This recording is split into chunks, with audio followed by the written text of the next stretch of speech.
I'm pleased to yield to the gentleman from Oklahoma, Mr. James Lankford, for as much time as he may consume. Thank you. I thank the gentlelady. Mr. Speaker, thank you for your oversight of this evening. The gentlelady and I do not agree at all on football, she being from Missouri and myself being an Oklahoma State fan. But we do agree on this. This is a critical area, and it gets to the basic element of what we do as a nation and what a government is supposed to do. A government is designed to protect and to serve the people. The people don't serve the government. The government serves the people. Then the government is set to allow people to be able to live their lives as they choose. Then along comes the Affordable Care Act, where the government looks down at the people, literally, and says, I'm going to make better decisions for you.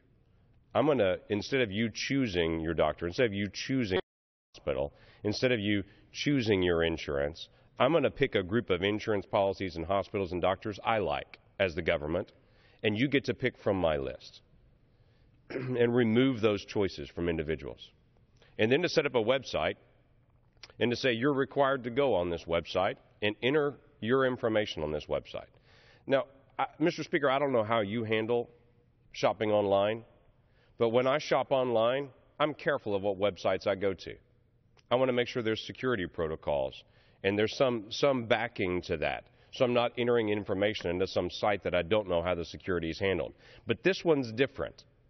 This one, the power of the federal government is coming down on an individual to say, I don't care what you think about the security of this site, enter your information there.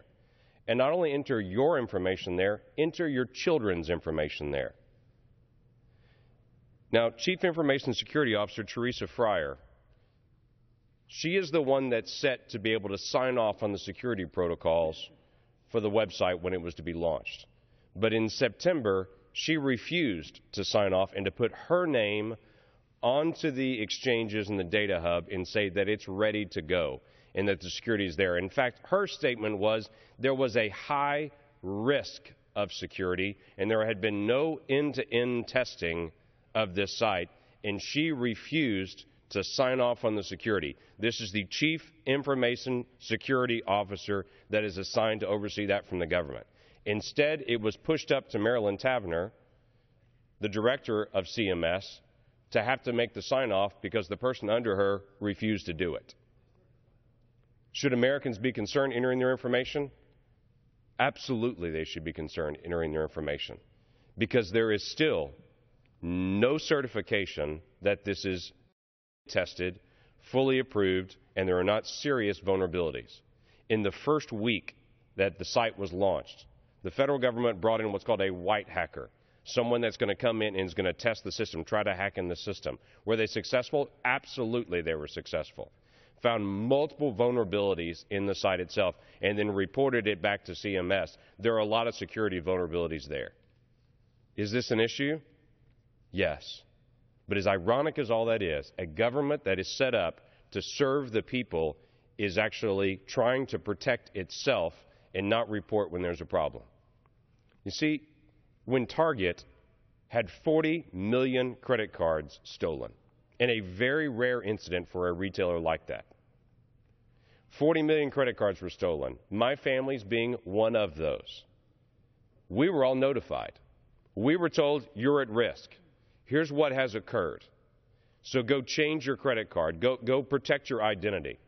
Because Target has a responsibility to protect us and to be able to let us know you've got a risk.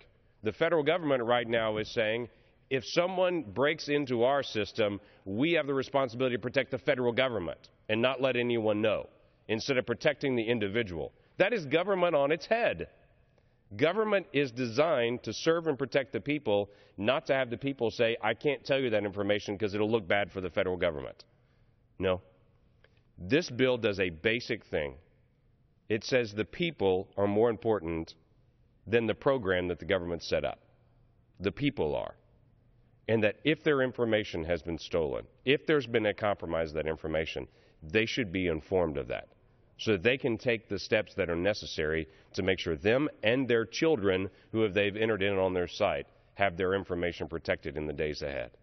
This is the right thing to do. This is blanket partisan issue. We would want this in every aspect of every website that the federal government has, whether that be IRS information, whether that be Obamacare information, whether that be information on an EPA computer. If it's compromised, that citizen should know, so steps can be taken to be able to protect themselves. It is a reasonable protection for the American people. That's why I think this is a reasonable thing to be able to do, to step out and say, until the days that we have, when quite frankly we believe that the Affordable Care Act will be completely repealed and the American people will have the ability to choose for themselves again, rather than have a federal government say, we're going to make choices for you.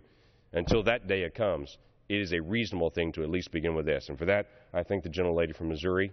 And again, I can't root for your football team, but I can stand with you on this issue. Well, I appreciate the comments of the gentleman from Oklahoma, who's a good friend and leader. We won't debate the outcome of the Cotton Bowl here in the well of the floor today. That will stand on its own, on its merit. But I do appreciate his leadership on this very important health care issue. I appreciate his leadership on the policy committee for our party, and the work that he does tirelessly to communicate those in a way that is about serving the people, which at the end of the day, why we're here. Government should be here to serve the people.